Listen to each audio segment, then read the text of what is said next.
السلام عليكم ورحمة الله وبركاته. مسؤولين يا مدحنا حسبك كنا حسبك dadka quruxda badan la soo hor fadhiya waxaan leeyahay sanad guuro wanaagsan dawladnimadu waa warka ugu sarreeya mujtamac samaysto haddii aan xisbi wanaagsan jirin dawladnimo wanaagsan ma jiri karto mas'uuliyiinta xisbiga waxaan leeyahay xisbiga dimuqraadiga Soomaalidu ha noqdo xisbi ka turjuma baahida iyo danta shacabka waxaan idinku hambalyeeyaa mar iyo laba iyo saddexba dawladnimada qiimaheeda sida ay xoojiseen anoo xasan dhuxula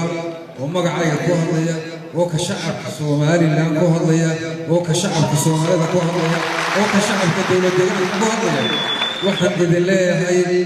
shantoo dariso midba docto dawladda kale yihiin xuduud kala duwan wixii kala dira waxa ka daaway wixii isku dara markay dantay Soomaali duntood dunida ka hadlay Soomaali duntood dunida ka hadlay walaal qadar u daaray iftiin. Assalamu alaykum wa rahmatullahi wa barakatuh.